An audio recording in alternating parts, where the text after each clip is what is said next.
The story of Mary Jones.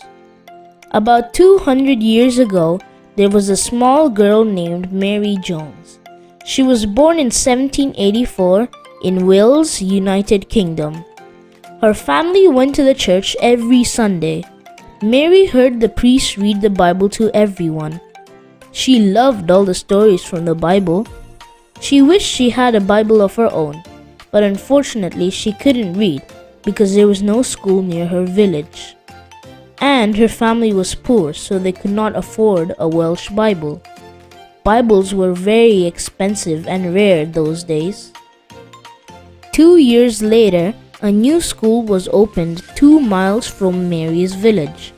She went to that school and learned how to read and write, so she could finally read all the stories from the Bible. Mary had a neighbor named Mrs. Evans, and Mrs. Evans had her own Bible.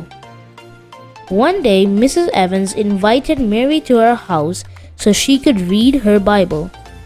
When Mary entered Mrs. Evans' house and saw the Bible on a pedestal, she was amazed, and she knew she had to get her own Bible no matter what. Mary worked hard to earn money. She sold eggs, firewood, she did some babysitting, and sewed clothes. After 6 years, she had enough money to buy a Bible.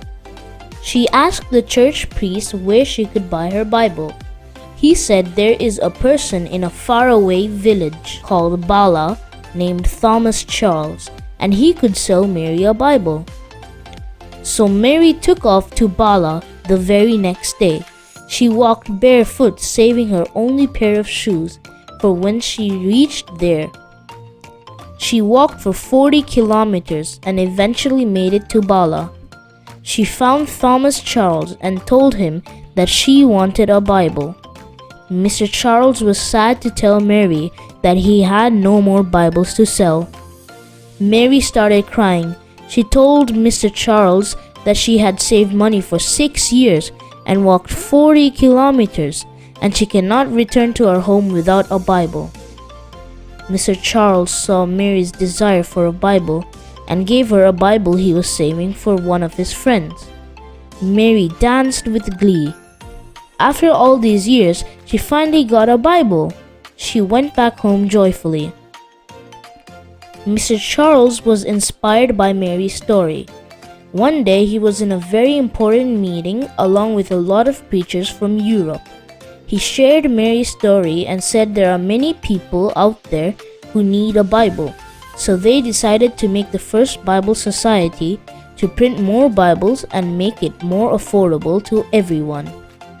So thanks to Mary Jones' story, there are Bible societies all over the world that are printing Bibles in their own language and selling them for low cost to poor people or giving them away for free.